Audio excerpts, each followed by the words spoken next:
Hello and welcome back to an episode of Kickpoint Tour Issue. Thanks for joining us once again on a Monday morning, Joe. Our fourth episode with Flying Along, and today we're recording on a Sunday afternoon for a very special reason, though. Joe, how are you? How's your weekend going? Yeah, very well, thank you. I thought we were going to masquerade for a minute there, that we were doing this on Monday morning, but you've gone straight out and been honest with everyone. Well done. Well, I like to be honest with people. It's a good reason. We're off on our travels tomorrow, and we were going to have to record this on Monday night in the US, and it would come out on Tuesday, blah, blah, blah. But luckily for us, Joe, because time zones exist, and because they were playing over in Australia on the DP World Tour this week, we know what to talk about already. It's all been done. So we're going to do David Puig. Help me out on the pronunciation, Joe. You've met the man. It was Puig, actually, I heard on the commentary today. Yeah, I've heard numerous iterations of it. I called him, I was just watching the video this morning, David Puig. So maybe that was completely wrong. In hindsight. Gold never feels comfortable, but he's going to win out in Australia. Plenty to talk about there. Joe met him out in Singapore early this year, so he's got a real insight into his bag. There's not a heck of a lot on his bag online. I'm sure there will be by the time you're listening and watching this, but we'll get stuck into it as well. Some new ping putters have been spotted. Viktor Hovland's had a little move we're going to talk about, and Marco Penge, the perennial putter switcher, has also had another go at switching, so we'll have a look at what he's moved into as well, Joe. So let's crack straight on, I think, because we can't talk about our weekends yet because we're currently in it, and I've done nothing, and I think you've done nothing. I think we're incredibly boring people, actually, it turns out. So let's talk about something really exciting, which is David Puig winning. We'll come on to what do you want to do what that actually means for him first, because he's the first Spaniard to win that tournament since Seve Ballesteros in 1981. He's got DP World Tour membership, despite the fact he's playing on Live, so he's going to have to expect some fines when he plays his first Live event in February. Just what do you think about his win? He's a great talent. I love watching young Europeans win. I think about everything in the context of the Ryder Cup. I'd love to see a Spaniard back on that team very soon, so it's great to see him playing well. It is. I was very impressed when I had a lot of spare time on my hands in Singapore when I went out to that Live event. I spent a lot of the time just parked up on a bench behind players I wanted to see and understand their game a little bit more. We did a What's in the Bag, which I'm assuming will pop up now because it hadn't been published as of yet, but I'm assuming that will go up somewhere now on Golf Monthly. But yeah, I think it's I was going to say a long time coming. He's not really had the opportunity because he's been elsewhere, but the way he's spoken about amongst his peers, it could even pick up on little bits and bobs of banter on the driving range from various players. And he's the type of player, he's quick. He's really quick. He's the type of player that people stop and watch on a range. No, I'm not talking like spectators. I'm talking caddies will come over, other players will come over because they want to see what's going on. And he has got serious speed. He's got genuine talent. And I think what struck me more before we get onto his equipment was just he had the quiet confidence of a man that is just going to destroy you on a golf course. He was just sort of like understated, just very assured of himself without being cocky, just the swagger of a man who knows he's very good and probably knew this was not too far around the corner. Yeah, having watched your interview with him, which I do think will be on the Golf Monthly website, full disclosure again, because I do like being honest, we filmed that and didn't use it because it wasn't the most interesting interview, if I'm being honest. Joe recorded it on his phone. It didn't look great. So we didn't feel you're welcome. Not on your part, I meant on his. But you can go and watch it if you want. Sorry, David. And it looked a bit terrible because you were filming on your phone on your own in sweaty Singapore. So that's why you've not seen it. Go and watch it on the Golf Monthly website. Joe has met him. But I watched that before today to get an idea of his bag a little more. Like I said, there's not a lot online about him, and he does have an aura about him for sure. And without wishing to fall into stereotypes, Joe, having watched a little bit of the highlights today, I didn't get up this morning to watch it like I would the cricket over in Australia. I don't want to fall into stereotypes, but those Spanish hands, there was an up and down over the back of one of the par fives, I think, that like short-sided pitching onto a downslope that he got within, I don't know, 4, 5, 6 feet. So he's got that part of his game as well, right? Yeah, he's got, it's not a stereotype, is it? It just seems to be sort of, I mean, stereotypes are stereotypes, but when they're true, it's just true. I've not really met or played with a Spaniard in amateur golf, in professional golf, that just doesn't have a really great touch around the greens. It seems to, I mean, a lot of the courses out in Spain are very demanding on and around the greens. So I wonder whether that's just, you sort of get that growing up. But yeah, interesting that he did follow Seve because he's got a touch of that. He's not I mean, obviously he's very long, but he's not the straightest driver of the golf ball a la Seve. Great touch around the greens for him, suit winning that Australian title. There's some similarities, but yeah, bag-wise, you said we were sort of chatting before warming up to this. He's one of those sort of more unusual. What was the phrase you used? Something and stick, pick and stick. Was that right? Pick and stick's definitely not a phrase. What did I say? Oh, you put me on the spot now. Oh gosh, there's a better phrase. He's a sticker. He just sticks. He's not a. Yeah. You've put me on the spot there. I don't know. He's not a tinkerer. That's a word we use a lot. He's not like I'm experimenting with this, experimenting with that. He seems really locked into his equipment, and it's pretty much the same from what you saw out in February. And actually saying that, he said he did try GT3 despite not ending up going in it. So maybe he tries and looks, but I don't think he's one to switch unless there's a real tangible difference for him, right? Yeah, it seems very much that way. I was surprised. I sort of put it on our internal work chat this morning. Oh, just by the way, those covering the Puig win, there's a what's in the bag available. And I just had a little scan on Getty, looked through driver, 3-woods, irons, everything. And the only difference I could tangibly see, I think maybe a marginal putter model change, but very much a similar Scotty. It looked like he'd gotten rid of the QI10 3-wood, which was a surprise in favour of a Ping model. That's crazy to me because I saw it. I had a nice bit of lead tape on it as well. And we've hammered the QI10 fairway wood drum for forever. So to see someone switch out of it is crazy. What had he gone into? Have you spotted? I didn't have a really up close look, but it was certainly a Ping model. It might have even been a G425. I didn't see sort of the blue of the G440 on there. So yeah, we'll have a little deeper dive into that. But yeah, it's an interesting bag, like some older stuff, a lot of lead tape used. So you had TSR3, I think it was, driver. He was in that QI10 fairway. He was in a set of Srixon blades, Z forged. He was in his Vokeys. And did you see the Ping Rapture sort of 4-iron that he uses as a driving iron? The black adjustable hosel, one of Ping, but one of the least aesthetically pleasing driving irons of all time, I think. But he absolutely loved it. Was just going to say the exact same thing there about how ugly that thing was. And partly, in my opinion, that was down to the adjustable hosel. It just looks wrong on an iron, especially because, and correct me if I'm wrong, it looked like it uses the same adapter as you'd see on a Ping hybrid or a fairway. So to see that, jacked onto an iron just looked crazy to me. It's weird, isn't it? And I had this chat with some people from TaylorMade. I was at a product launch last week, and without saying too much, a lot of the product's fairway is going to be adjustable hosel, and a lot of the tour models you see of fairway woods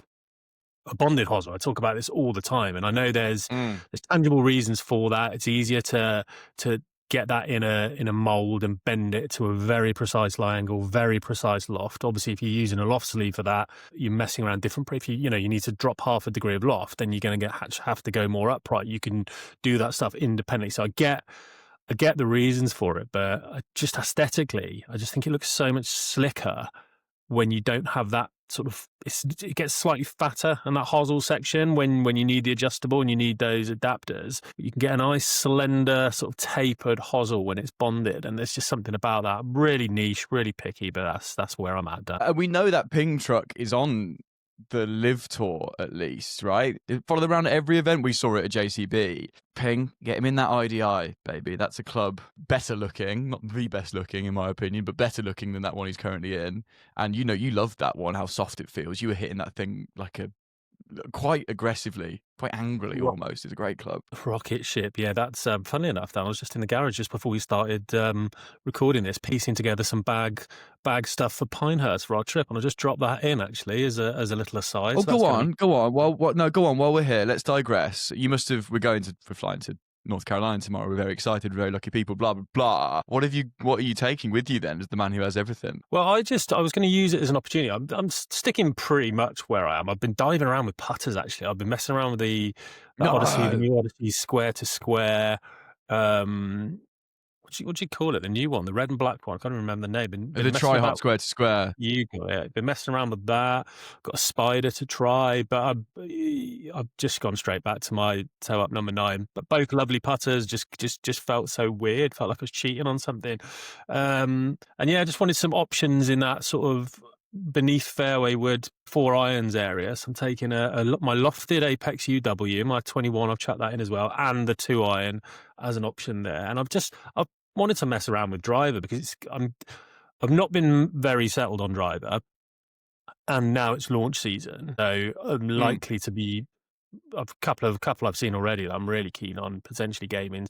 I'm gonna be making a switch there. So I just thought I'd use this as an opportunity. We're playing 4 times. Was it 4 or 3 or 4? 4 times. You're playing 4. You're playing number 2, which we're going to vlog, and we're playing 10 and 5. So you're going to get plenty of golfing out there. Is the course major? Have you looked at the course and gone, oh, what do I need? Or are you just chucking a few bits in to have a little play? Yeah, not really. Just thought it was a good chance to have a play. There's nothing on it, is there? So it's a nice chance to try it. So I wanted to. I've actually checked a GT2 in the bag. So I'm not. It's a driver I love. I've tested it. It's really solid, great performer. But I've just never had the inclination to pop it in for any length of time. Every time I hit it, it's just good numbers, solid, feels nice. And so just looked at it in the draw there, and I thought, well, hey, let's give you a little run out. Let's see what you're capable of. Yeah, just been setting that up. So yeah, that's it's going to be a variable. What's in the bag in North Carolina? But should we stay with people that are actually really good at golf? I've just realised we've digressed and become a bit self-indulgent there. So let's move on. Before I do that, let me indulge one more time. We're going to produce loads of content from the week we're just about to go and film. So vlogs of number 2, hopefully a vlog of our whole week out there. Some great Whitby content, couple of podcasts, like we're doing loads. So keep your ears to the ground for that. Anyway, Puig, what do I want to talk about him again? Irons. It's a player's set of bats, isn't it? What were they? I didn't actually recognise them. Yeah, proper player's irons. So I think he was 4 to 9 iron actually. I remember because it looked like he had 2 4 irons in his bag, but that Ping Rapture 4 iron was absolutely not a 4 iron, set a bit lower, played that as his driving irons. He had 2 number 4s in there, but very much not 2 4 irons. Yeah, those Z Forge blades, real player irons, lathered in lead tape. So that's a man who's thought about things a little bit there as well. You've always got to be wary of the man with the lead tape, haven't you? And on the sole, it's an interesting one. They're an underrated blade, those Z Forge, just simply because a lot of the blades you see will always go kind of thinner in sole, which can make them quite aggressive on turf interaction. But because they've got that little bit of VT sole from Srixon in them, a little bit of insurance, acts like a little bit of a rudder. What's some of the best turf interaction on blades on the market today, in my opinion. Really like them. I just also love to see a guy with a mixed bag. I don't know what it is about lots of different brands in there, but it just pleases me. So yeah, a really interesting bag, an interesting player. It's I'll be honest, right? I still don't understand how he's got DP World Tour membership, but also he's going to go play on Live. But so far as I'm aware, he's got the membership. But as has happened with everybody else, if he goes and plays a Live event, which he will, he's a fireball, I believe. When he goes and plays that in their first event, he'll then get the fine. Whether he's then allowed back on the DP World Tour for whenever he wants to play, I don't understand how that works, to be honest. Someone please, if someone knows, please explain in the comments, because that would help me out a lot. There's so much I don't understand. I think that's what frustrates so many people. Like, I'll have my phone. I could look now and I can get several different elements of ideas. We're still talking about cases with Tyrrell Hatton and John Rahm, waiting for cases to be heard. We're waiting for all sorts of stuff on that.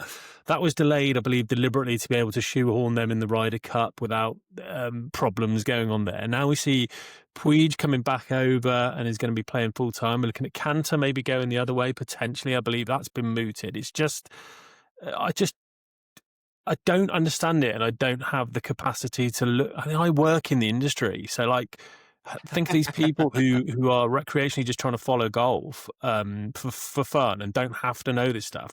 I don't get it, and I can't follow it. So it must be frustrating for the everyday fan, I bet there's loads of people in the Northern Hemisphere who woke up today to the news that he'd won going, I thought he was a Live guy. How's he got on there? Like, Leishman was playing as well. It's one of those events where, because there's no Live event going on, their season hasn't started yet, they can go and play it if they'd like. It's one of them. It's strange, but he's now got a DP World Tour win. He'll be exempt now for a couple of years on there if they don't ban him, right? and he's going to have a load of qualifying points for things like majors under his belt already, and he's going to go and play next week at, I think they go to Royal Melbourne, right? I think where Rory's making an appearance. Which is a great thing career-wise, but, money-wise, I was looking earlier, I think he just crept into the top 10 on the Live Tour money list, but banked 4.7 million.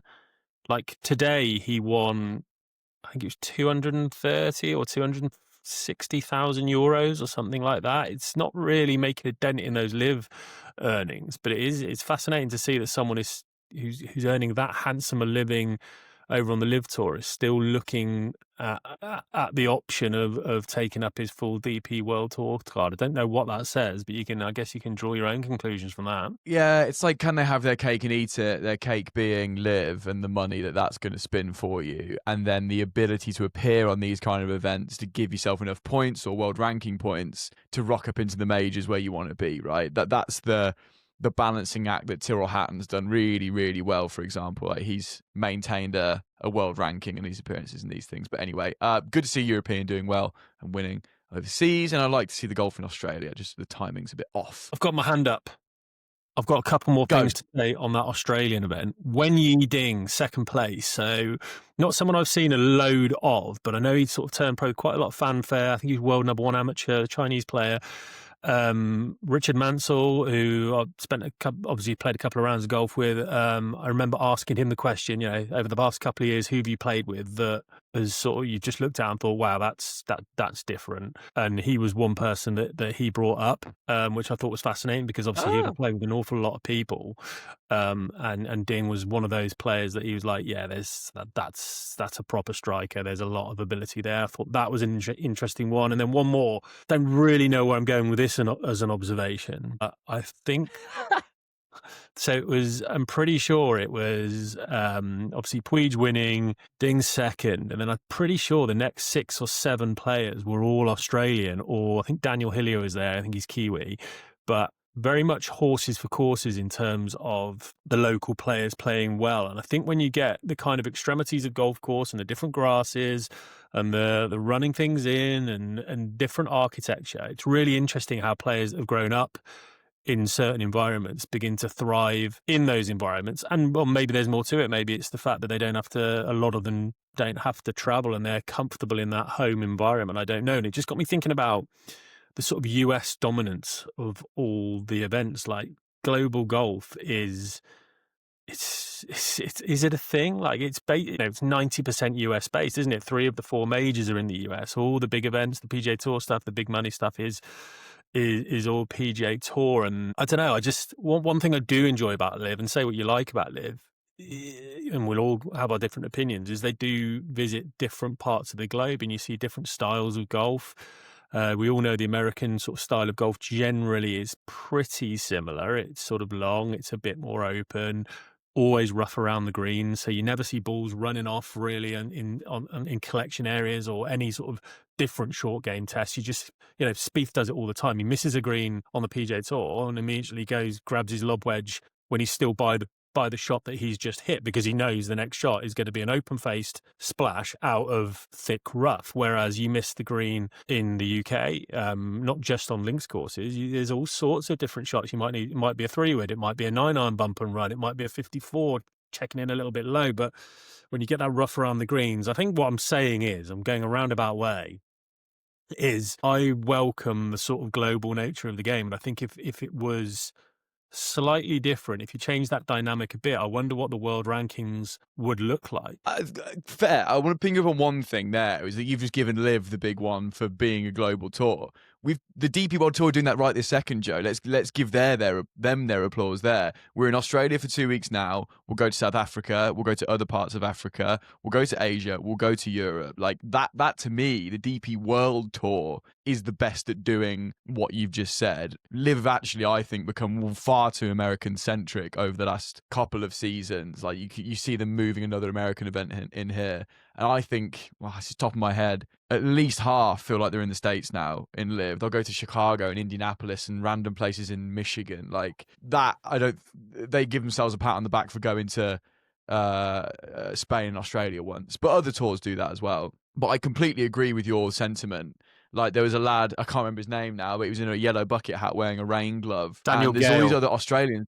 Thank you for getting the name right. I don't want to forget that. But like these great golfers from Australia, Australasia, if you want to call it that corner of the globe, that you just don't see because they don't come over here as much. And totally agree. It'd be fascinating to see the dynamic and the spread of countries in the men's world top 50 if the game was a little bit more global. So Because it's not good just point, golf and we'll get more courses, Aussie golf next week. Yeah, it's not just the style of golf. Yeah, next week's a great example. Like that's an incredible. I remember when they had the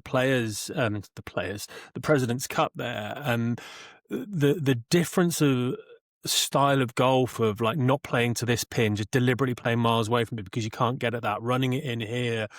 It was just tested so many more facets of the game, and I know that's a bit of it's a well trodden path to be calling the sort of American style of golf one dimensional, and yeah, maybe that is a little bit harsh, but I just love seeing those different skill sets tested, and so that's one thing. It's the courses, it's the style of golf, but then also I think maybe the Americans forget it's a lot more difficult for. It's why I have so much admiration for like Vijay Singh, Hideki Matsuyama, coming from totally different places and cultures, having to go and not only essentially relearn a style of golf, you're relearning where to shop, where to eat, what's on the TV, like all the cultural stuff that just all factors into how comfortable you are as a being, which also factors into how you play professionally. That's my take on it. I remember you saying, actually, I don't know when this conversation came up between you and I, but we were like, could you live in the States or live abroad? And I think your biggest kind of, barring having to upsix your whole family, which is obviously, there's things that consider there, you wouldn't want to, where you like to shop, what clothes you like to buy, what's on telly, stuff like that. That's the bit that would stop you. That's why you've got so much admiration for them. Yep, good on them. They're better and braver people than I would certainly be in that scenario. Can we move on to the Skins game, Dan? You watched a bit of that, didn't you? Yeah, I had it on in the background. I was down at one of our offices in Bath, the lovely city of Bath, doing some Black Friday work with some other members of our team. And we were working on, was it Friday? It was Black Friday golf. So it was mid-afternoon, on in the background. Didn't actually draw much of my attention, unfortunately. All felt a little cheesy, a little American, and a little like I'd rather get on with my work. But that's just my opinion. Joe, did you watch any of it? I watched absolutely none of it, so this is going to be a tough segment. However, great. Hey, let's talk about it then. I hated it, and you didn't watch it. Well, it happened, didn't it? So it feels like we should note it. So it was Tommy, it was Shane, it was Keegan Bradley, it was Xander. You said to me you tuned in because you wanted to see if Xander would be in the new Callaway gear, right? But wasn't Yes, yet. I was like, surely what a time for Callaway to maybe drop it like TaylorMade did a few weeks ago. I'm not going to say the name. I'm not going to say anything about it, but you can find it online if you're clever enough. That's all I'm going to say. But yeah, didn't see that. Didn't really want to watch Keegan Bradley. So I just thought, actually, no, I'm going to put some headphones on and do the work I was there to do, Joe. There was a time going back a few years now. It was one of those, before the world became so overexposed, before you could see all these YouTube matches of this player and that player and come play a hole with me, which I'm getting really bored of everyone doing that. I really get some grind my gears. Come play a hole with me. I don't want to play a hole with you. I want to get on I've got that. And what we're going to do out in Pinehurst, that's our whole content plan. You can't drop that on me now. We're not going to do play a hole. We're going to do... I know. But yeah, so before all of that, there was these events were kind of like the YouTube behind the curtain, let's see the players in a different environment style of event. They were really fun. I used to really look forward to them because they'd have people walking and talking, someone might nose in their bag. You'd see a bit more personality, you'd see a bit of banter, which you see all the time now. Like we've got that left, right and centre. But I remember Annika used to play in them and she used to take on the men. Do you remember ever seeing any of that? She used to get invited as the most dominant force in women's golf. I think there was one, I remember it might have been Tiger, David Duval, Annika Sorenstam, and ANO. I think it was Fred Funk, actually, rings a bell. Wow, what a formal. So that was a really cool one. So yeah, I wonder whether these sort of like the match, the Skins game, these kind of silly season, more fun events, I wonder whether they're more difficult to get people excited about because there's so much content out there, isn't there? That's a really good take. You have good takes, but that's a hot one because now I understand why I'm not interested in that. I watch that in my own time already. Like, it's not new, it's not fresh. And because the pros have got their own YouTube channels now, Tommy Fleetwood included, who I will caveat, I think that channel's fantastic. I'm not saying I don't like that. What I'm saying is the reason I can't get up for this event is because I can watch Tommy do that already. I know him already quite well. Yes, Shane, Keegan, and Xander are slightly different personalities that don't have that yet, but it all feels like slightly reworked YouTube content that not made by non-YouTubers. Therefore, it doesn't quite compute, right? That's a good bit of analysis, Joe. Thank you very much. That's very kind of you, Dan. But yeah, that's where I sort of netted out. It's where I sort of netted out for it. Because, like I said, as you just very well pointed out, you can go and flick on Tommy's YouTube channel and get an even better look behind the curtain at what he does, and hear shot for shot, very concentrated on what is going on. So yeah, I wonder whether the overexposure is costing some of those silly season events, because, like I said, they used to be a real thing, a real good. Like you'd set that in your diary to go and have a look at because it was going to be fun. So not so much anymore. What was Shell's Wonderful World of Golf? We've gone miles off track here, but they used to show that on Sky Sports like 4 or something. I don't see it anymore on our golf channel in the UK when there's no golf on. What was that? I used to love watching that. It was wild as a kid watching these retro. It was very retro vibes. What was that? That was the original YouTube, the original Grant Horvat. I take on this player, I take on that player. It was just get 2 of the hottest properties in golf of around a similar. Well, they're all similar standards because they're all really good. But like, it would always be like I don't know, a Phil Mickelson versus Ernie Els. It would be Nicholas versus Palmer. It would be, the sort of big headline names, and it was just they'd just sort of go to a random golf course, a few spectators just waltzing along, and they'd just sort of follow them around, have an 18-hole ding dong. Brilliant, yeah. Like it was the original YouTube content, really. When I used to watch it, I was like much young. I don't know how old it was, maybe 10, 11, 12 when it was shown on Sky Sports. I used to find the whole thing quite liminal because it would be at this really random golf course, seemingly in the middle of nowhere that I'd never heard of before, with no one there, and this kind of like, not no one, but smatterings of people. Yeah, it would be this huge head-to-head between 2 of the biggest names in golf at the time, and I'm like, why are we in New Zealand? Why are there 4 people here? So like Shell I'm assuming Shell would have tie-ups with places that wanted to. Yeah, there was always these sort of brief interludes of, let's look at this wonderful resort we're staying in with the fabulous scenery, and there was always that would pop in as well. So they must have been sort of backhanders going on there. But I just think it was obviously pre-internet, so you're looking at, no one knew these events were taking place until like couples and Els turned up in New Zealand for a knock, and then the members went, oh, well, let's go and have a little watch of that. It's so much more charming and better. And Couples is like the lord of both. Shell's Wonderful World of Golf, the skins game. He's the original. He loved a skins game. He was like silly season, he was a cash machine. Oh, good stuff, man. I might watch some Shell's Wonderful World of Golf later. I'm at a loose end at the airport. Right, let's bookend this show with a bit more equipment because we have spotted a couple of bits before we go away for the week. Joe, Ping. New Scottsdale Tec putters were spotted at the RSM Classic. I'm going to Jack Hirsch, who I think works for golf.com. You can go see his Twitter for this. He got some pictures of it.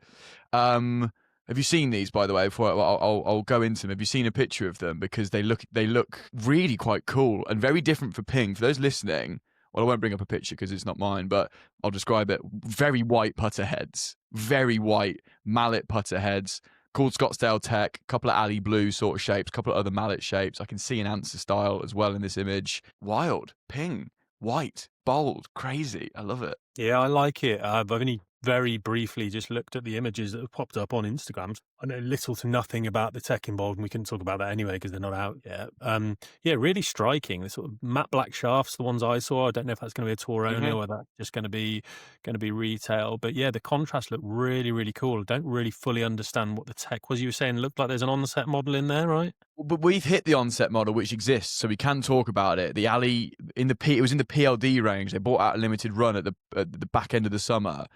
Alley Blue Onset is the name in the PLD range. You hit it, Joe. We both hit it out in Phoenix when we were there in the summer. This is part of Ping's low torque. They don't want to use the word zero torque because they think golfers need some torque in the head. This is their lower torque, but you loved it. You really, really liked it. Just talk about your experience with that a little bit. Really liked the sort of symmetry of the head. I'm looking at these boxes that we're in now. I mean, we're not in boxes, but visually speaking, in boxes. Oh, right. Do you not remember the shape of the head? It looks exactly like the box I'm in now. Is this sort of like squared off rectangle? This is exactly the shape of the head of that putter. It But what is, was really yeah. cool, Okay, yeah. what was really cool about that is that obviously they had 3 hosel entry positions, so you could put the shaft would enter very close to the center to make it very, very low torque, but onset. Then there was another setting that's, I don't know, a few mil closer to the heel, and then a third setting that was even further towards the heel Right. to give it slightly different torque profile. So I thought that was quite a nice option. The only thing that prohibits me, and this is something I was going to bring up actually, and came up the other day, I was testing out Spider ZT from TaylorMade. I think, and the square to square tri heart that I was talking about right at the start of the episode, I'm someone who likes to carry my hands very high, so I need a very upright putter. So all my putters I get bent to 74-degree lie angle. No one bar Lab, as far as I'm aware, is offering any other lie angle options in those sort of square to square or zero torque or low torque putter options. Like the guys at Ping were very, very kind and said, look, yeah, we can probably nudge it a couple of degrees up for you, but the only way to do that is kind of crimp the shaft and bend the shaft a little bit, which I wasn't mad keen on. I've bent that square to square tri heart. I'm looking at it over there right now. I've bent that more upright, but then I'm not entirely sure what that's going to do to the torque properties because, lie angle balance is where it all came from. Whereas Lab, for example, they will offer that change of lie angle as a custom service, and then they rebalance the putter to be fully zero torque or lie angle balance from there. So I wonder whether that's, again, maybe I'm just being selfish because that's something I like, and maybe the bulk of the audience fall into that standard kind of 70-degree lie angle, but there's plenty that don't. So I wonder whether that's a limiting factor in the success, or not the success. It's spreading that wider for some of these other companies, because like I said, correct me if I'm wrong here in the comments below, but I don't know of any other zero sort of square to square, zero torque, low torque offerings that allow you to change lie angle yet. So I'd switched off a touch there. That's really interesting stuff. Sorry. Viktor Hovland has been spotted in it as well, Joe. The Ali version of this new Scottsdale Tec that's probably going to come out at the start of the year.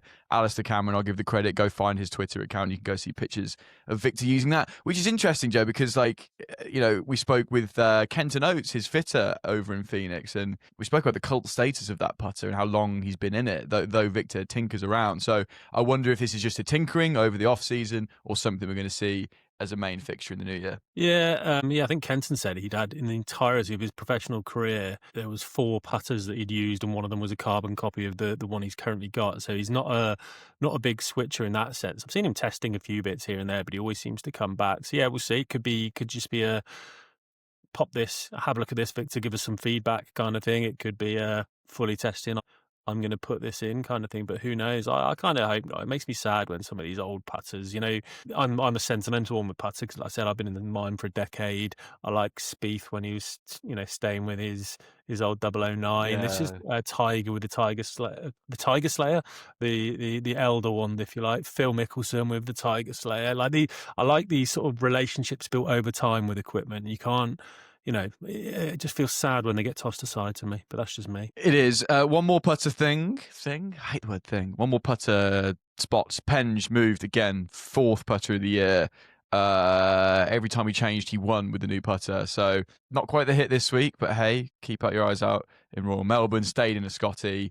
Went from that sort of mid-moon, what do you call that, half moon, into something more Phantom-esque, I believe. And one more for you, Joe. Breaking. And this man gets a mention now on every podcast, I believe, because he's one of your friends of the industry. Richard Mansell just put on his Instagram story this afternoon, new bats, and they are the Titleist CBs, Joe. He's moved into CBs, don't you know? That's interesting, yeah. Every time, he's been a full blade guy every time I've seen him play before. He'd go into in a cavity or something a bit more forgiving, potentially in 3 and 4 iron. But okay, that's an interesting move. Keep an eye on that one. To watch, isn't it? Right, I fear we're well over our 30-minute limit we set ourselves in episode 1, and that may become a 40-minute limit going forward. And I need to pack and get myself down to Heathrow. So it leaves us to wish you a very good week. We'll be back on Friday, as we always are. And we've got a new release to talk about: PXG Lightning drivers, fairways, hybrids. We're going into plenty of detail about them on Friday, and then we've got, I think, like something of a mini Ask the Pod special after that. We've got so many to get through at the minute. I think we answered 3 or 4, so that's to come on Friday. If you don't already, follow us on Instagram, Kickpoint Golf, where we'll be sending loads of footage from our week in Pinehurst coming up. So if you want to see what we're up to over there, check that out. Give us a follow if you're not already. And we'll have some great content coming from there, won't we, Joe? Are you excited? I'm excited. I'll be more excited when we get there. The faff of travel bothers me, but I don't like traveling, and I'm connecting, and I've never connected before through the States, so a little anxious, but that's fine. It's fun. There's worse things you're doing for a week. So have a great week, everybody. Thank you for listening. Thank you for all your comments. Thank you for watching, and we'll see you on Friday. Goodbye. Bye.